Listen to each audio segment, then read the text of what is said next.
네, 안녕하세요. 이번 영상에서는 지난 영상에 이어서 연세대학교와 고려대학교 편입 논술과 관련되어서 이야기를 드려보고자 이렇게 영상을 찍게 되었습니다. 우선은 편입 논술을 준비를 하는 학생들이 갖고 있는 굉장히 큰 고충 중에 하나가 논술을 접해본 적이 많이 없고, 심지어 이제 논술을 접해본 경험이 있다고 하더라도 보통은 이제 논술에 대한 경험을 수시논술에서 갖고 오기 때문에 그 수시논술에서 갖고 있었던 막연한 두려움이라고 할까요? 그런 두려움들이 조금 내재되어 있는 상태에서 연세대와 고려대를 가고 싶지만 이 논술 때문에 진입을 걱정을 하시는 분들을 위해서 이 영상을 제작을 하게 되었다라고 생각을 해주시면 될 것 같습니다. 우선은 논술이라는 것 자체가 절대 쉬운 과목이다. 쉬운 과목이기 때문에 누구나 준비할 수 있다. 그런 메시지를 던지기 위해서 영상을 찍었다고 생각을 해주지는 않으셨으면 좋겠습니다. 다만 제가 지난 영상에서도 강조드렸던 부분이지만 불필요한 두려움, 그런 두려움들을 조금 해소해드리고자 이렇게 영상을 찍게 되었다고 생각을 해주시면 감사하겠습니다. 우선은 편입 논술에 대한 경쟁률이 갖고 있는 비밀을 말씀을 드려보고 싶어요. 제가 집계해본 결과 매년 연고대 편입 논술을 지원하는 학생들의 수가 2,500에서 3,000명가량 됩니다. 물론 이 수는 이과 학생들을 제외한 문과생들만 놓고 봤었을 때 집계된 총 합계고요. 이 중에서 대부분 최종 합격자가 250명에서 300명가량 됩니다. 그러니까 계산을 해보면 최종 합격까지 한 10대 1 정도의 경쟁률이라고 보시면 되겠죠. 네, 물론 이게 학과마다 조금 다르기는 하지만 경쟁률이. 그런데 이 집계된 경쟁률은요, 최종 경쟁률에 해당하는 거거든요. 그러니까 쉽게 말씀드리면 논술의 관문을 뛰어넘는 경쟁률은 배제가 되어 있고 최종 경쟁률 안에 논술 경쟁률까지 포함된 거기 때문에 대부분의 학생들이 경쟁률만 놓고 봤었을 때 와, 내가 이 논술을 시작을 해서 이 논술로 10대 1이라는 경쟁률 내지는 20대 1이라는 경쟁률을 내가 뚫을 수 있을까? 라는 생각을 굉장히 막연하게 한다라는 거죠. 그런 부분들 때문에 진입을 좀 고민을 해보는 학생이 많은 것 같습니다. 비근한 예로 수시 논술로 따지자면 연세대학교로 예를 들 수가 있을 것 같은데요. 연세대학교 수시 같은 경우는 60대 1에 80대 1 정도에 육박하는 경쟁률을 보여주고 있습니다. 사실은 굉장히 높은 경쟁률이라고 볼 수가 있고, 물론 그 안에 허수들도 굉장히 많겠지만 실제 경쟁률로만 따지더라도 못해도 20대 1에서 30대 1 정도는 되지 않을까라는 생각이 듭니다. 수시 논술과 비교를 해봤을 때 편입 논술의 경쟁률은 그 정도에도 못 미친다라는 거예요.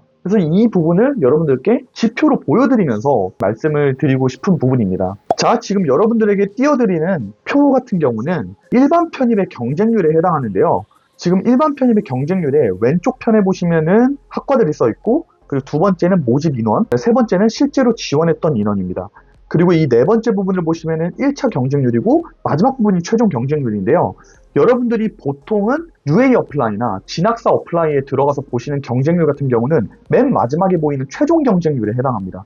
그러니까 쉽게 말하면 네 번째 부분에 있는 1차 경쟁률이라고 하는 것은 공식된 지표가 없다라는 거죠. 이 네 번째로 나와 있는 이 1차 경쟁률은 순수하게 제가 계산한 경쟁률에 해당합니다. 이 논술이라고 하는 것은 대부분 다 1차에서 먼저 논술로 거르고 그리고 최종 경쟁률에 이제 해당하는 학생들을 뽑기 때문에 1차 경쟁률 3배수에 들어간다라고 생각을 했을 때, 그러니까 국어국문학과를 기준으로 봤을 때 모집 인원 6명이라고 했을 때 18명을 1차에 뽑겠다라는 거죠.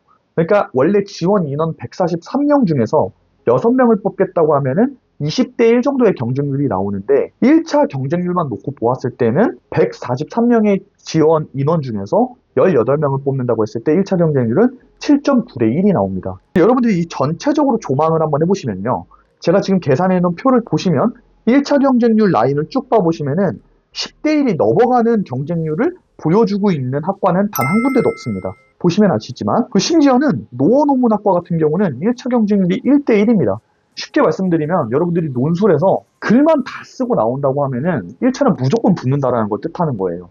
그러니까 아예 이 글자 수를 충족시키지 못하게 되면은 사실은 꽈락이라는 게 있기 때문에 아예 그 요건 자체에 해당하지 못하기 때문에 떨어질 수 있겠지만 글자 수만 다 채우고 나온다고 한다면 상대평가이기 때문에 무조건 뽑힐 수밖에 없는 그런 이제 현상이 벌어진다라고 볼 수가 있겠죠. 여러분들이 지금 대부분 보시는 게 4대 1에서 7대 1 정도에 머물러 있잖아요. 논술에서 그 글자 수를 다 못 채우고 나오는 학생들이거나 아니면 논술을 제대로 배우지 않고 대비를 해가지고 시험을 치르러 가는 학생들이 굉장히 많기 때문에 그 허수들을 배제하지 않은 경쟁률입니다. 그 허수까지 배제한 상태에서 실질적인 경쟁률을 놓고 본다 그러면은 거의 4대 1 정도 경쟁률을 보이는 학생들에서 50%를 잘라내면 2대 1밖에 되질 않는 겁니다. 이렇게 경쟁률만 놓고 보았을 때는 여러분들이 생각하시는 것만큼 이 논술이라는 과목이 굉장히 어려워서 진입을 걱정해야 될 정도는 아니다라고 말씀을 드리고 싶어요. 물론 이 논술이라는 게 절대 쉽거나 누구나 대처할 수 있다라고 말씀드리고 싶지는 않습니다.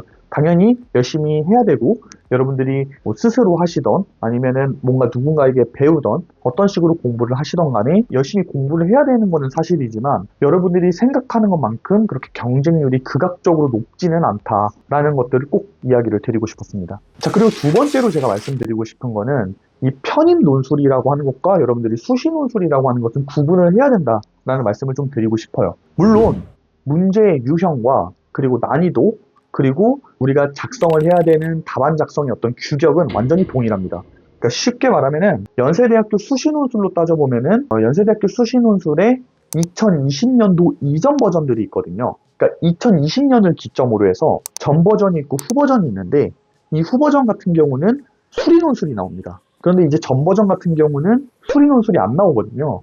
그러니까 전 버전의 형태가 요즘의 편입 논술의 문제의 유형과 굉장히 흡사하다라고 봐주시면 될 것 같습니다. 그래서 문제 유형이나 어떤 규격 자체는 비슷하다라고 볼 수는 있겠지만 사실상 극명하게 다른 부분이 있습니다.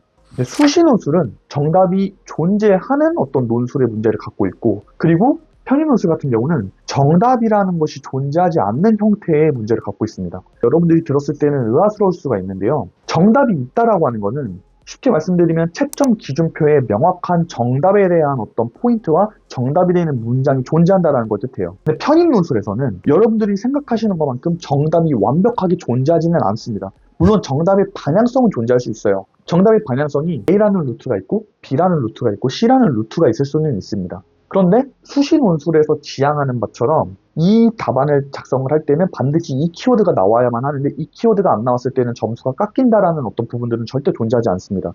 실제로 제가 편입 논술을 치르면서 매번 답안을 작성을 할 때 제가 기존에 갖고 있었던 답안의 형태, 형식, 어떤 유형 이런 것들을 똑같이 작성하지 않거든요. 그러니까 오로지 제시문에 있는 내용들 그리고 그 독해했던 핵심 요지에 대한 포인트 이런 것들을 출제자가 요구한 사항에 따라서 글자 수 배분만 잘해가지고 글을 쓰는 형식으로 작성을 하고 있습니다. 그러니까 절대적인 비기라던가 반드시 이렇게 써야지만 합격을 한다라는 것들이 존재하지 않는다라는 거죠.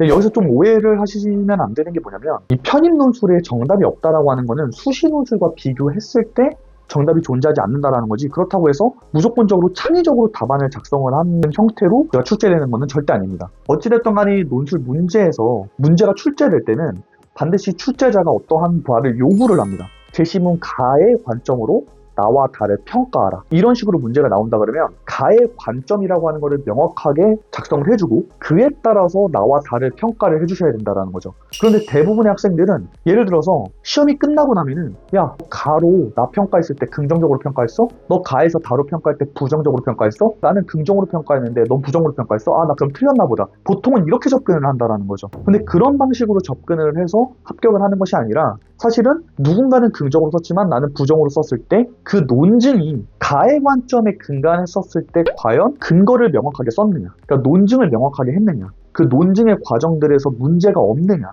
이런 것들이 더 중요하다는 거죠. 그러니까 사실상 가의 관점이라고 하는 거는 독해를 통해 가지고 우리가 핵심 요지를 갖고 와야 되는 거기 때문에 그 핵심 요지 같은 경우는 변함이 없을 겁니다. 그런데 그거를 평가하는 과정에서 내가 대상을 어떻게 구현을 했는지에 따라 가지고 그 평가의 방향성이 일의적으로 일어날 수도 있고 양가적으로 일어날 수도 있는 거거든요. 그러니까 예를 들면은 가로 평가를 할 때 긍정과 부정이 모두 나타나는 경우도 있고 긍정적으로만 평가하는 경우도 있고 부정적으로 평가하는 경우도 있다라는 거죠. 그런데 이런 것들이 야 긍정적으로 평가 안 하면 무조건 떨어져 라는 식으로 접근할 수는 없다라는 거죠. 그렇기 때문에 여러분들이 편입 논술을 대비를 하실 때는 반드시 정답을 맞추기 위해서 접근을 하시기보다는 나의 논증이 정말 바른가, 내가 근거를 마련하기 위해서 이 제시문 가의 어떤 관점들에서 핵심 요지를 제대로 뽑아왔는가 이런 것들이 훨씬 더 중요하다라는 거죠. 그래서 오늘은 제가 편입 논술이라고 하는 것이 갖고 있는 경쟁률에 대한 어떤 비밀 그리고 정답이 있는가에 대한 어떤 문제로 말씀을 드렸는데 제가 좀 이런 말씀을 드렸을 때 이게 편입 논술이 내가 생각한 것보다는 이 정도의 정도의 어떤 경쟁률을 보이지 않는구나.